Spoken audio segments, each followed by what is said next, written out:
competence leads to confidence. You're going to suck at first. Spoiler alert.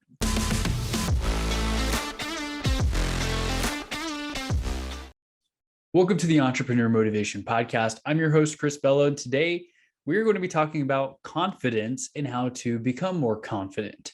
So chances are that you have probably felt imposter syndrome at some point in time, self-doubt, not being sure if you are qualified to do something you're about to do, like start a podcast or start a YouTube channel, write a book. The list goes on. And this lack of confidence may be in yourself, in your ability to lead others, in your ability to achieve the goals that you visualize for yourself. So that begs the question, how can we increase our confidence? And the thing to know is that competence leads to confidence. I'm going to say that again. Competence leads to confidence. You're going to suck at first. Spoiler alert. Get used to it. That's just how it goes. It's part of the process. And you may be somewhat gifted at something. Let's say you're 6'2". You can probably dunk, or you may be able to dunk more easily than someone who's 4'10", for example. But good often isn't good enough. Even if you do have the height, if you can sort of dunk, if you don't work to hone that craft, practice that skill, actually be athletic and stay in shape, you may have a hard time being able to dunk even if you have the height, because you just don't have the athletic ability to get that high up into the air. And you have to work at anything that it is that you want to be great at. You have to do the reps. Weights don't lift themselves, for example. You go to the gym, the weights just sit there until you lift them and move them and make your muscles have a proper workout. Podcasts don't record themselves.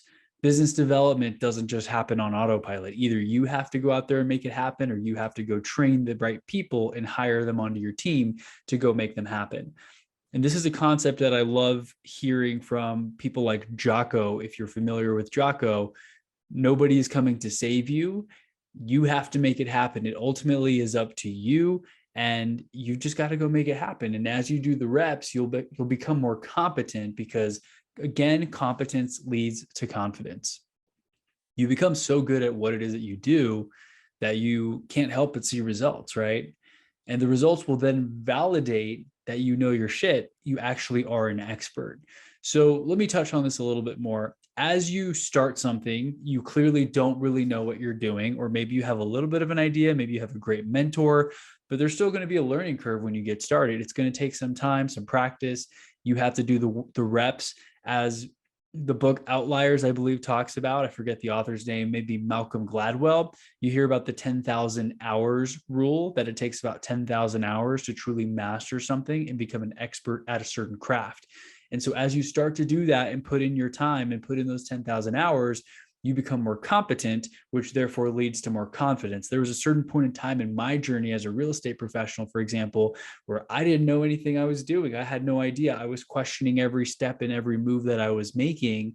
And then I got to a point where after I started doing consistent transactions, it just became normal to me. And I just became unconsciously competent. I didn't even realize how competent I had become. And I sometimes would underestimate how much I really knew until someone would ask me a question, and I would answer with such certainty and precision that they know and I know that I know what I'm talking about. And again, you get so good that you don't even realize how good you are. But that's the concept. Get so damn good that people just can't ignore you. Your excellence, your greatness cannot be ignored or suppressed. People notice it. They take notice. And when you're brand new, you're not going to have that. You know, it's okay to feel some insecurity, because it's cool. You're new. We were all new at some point in time. A first cold call when you're starting off in sales is probably terrifying. And after you do 100 of them, it's not as bad. Same thing when you're starting your first podcast, you're super nervous. You don't know what to say. You have to record it 5 times, but after you do it 300 times, it becomes easy. Or think about something like skiing or snowboarding. If you've ever done that and you're nervous, you don't want to let go of the instructor. You're trying to hold the instructor's hand down the whole mountain while you're taking lessons. And as you do it enough times and you get more proficient, you start to go down and say, you know, this is so much fun. I'm going by myself. I'm going to go on one run totally by myself without anybody else, so no one can slow me down. Skydiving training. I think of when I went skydiving years ago, I got my, license, my A license. I was never really super passionate about it. I liked the idea of it, but I guess it was just a huge time commitment and you'd have to drive out there and you got to rely on the weather and there were often delays. And I don't like wasting time, as you probably know if you've listened to me for some time. So driving out there, setting aside 4 or 5 hours to skydive, and then maybe it being too windy and not being able to skydive. Those were the things that I did not like about it as much, and why I have since done more indoor skydiving where weather is not a factor. But anyway, that's all besides the point. I had done several jumps when getting the skydive license years ago. And I remember being terrified the first 5 to 10 jumps. It was terrifying. I had to jump with an instructor. I had never done it before. I wasn't sure how to fly or land the parachute, especially that first time when you jump solo. The instructor's with you, but when you pull the parachute and split off, you got to land that thing by yourself. And the instructor lands before you, and you've got a walkie-talkie that's a one-way communication where they can kind of guide you on what to do. Like, okay, cool, take a left. Okay, do your final landing. Okay, flare, flare, flare, which means pull down on the handles and it slows things down and you can land hopefully softly. I feel like I just fell. I would do a fall PLF, a parachute landing fall. The first 15 skydives, I probably landed 1 or 2. Luckily, the rest were I'd fall or roll to the side or something like that.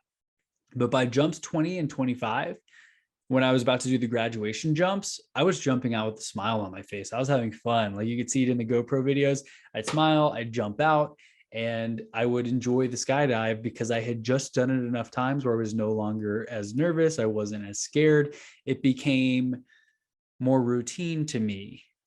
So other examples of firsts that may cause nervousness for you or for others, public speaking is a big one. Starting a podcast or YouTube channel, that's kind of like public speaking in a way, because you're putting yourself out there. You're recording a video or audio and you're letting it out into the universe for other people to listen to it and judge it and possibly enjoy it at first or make fun of it. You're putting yourself out there. It's a little bit nerve-wracking. Writing a book is another thing. Coaching students, you have the imposter syndrome oftentimes of who am I to coach? What do I know that I can share? That kind of thing. But like with anything else, like with skiing, snowboarding, skydiving, indoor skydiving, it gets easier over time. And it does help if you just get some training, some lessons, you start to learn the basics, you get to save a lot of hours of trying to fall down and figure things out on your own. And if you speak on 50 podcasts as a guest, for example, that's going to be something that you're no longer really afraid to do. And then maybe you'll be a little bit nervous doing some public speaking on stage in front of people, but that's a new opportunity to learn, to grow, to improve, to conquer. So remember, confidence comes from competence. You have to get so good, put in those 10,000 hours, become so freaking competent at something that you will then gain the confidence knowing that I do know my stuff. I have done this several times. I have successful real estate transactions. Look at all the 5-star reviews I have from happy clients. That will start to become more believable to you as you go through the reps and you consistently show up over a long enough period of time. So I hope you found this episode to be helpful. Make sure to like, comment, subscribe. Let me know in the comments below on YouTube if you got any questions, comments, if you can relate to anything I talked about here today. If you have anything else you'd like to share, I'd love to hear it. And with that said, I will catch you on the next episode or the next video of the Entrepreneur Motivation Podcast.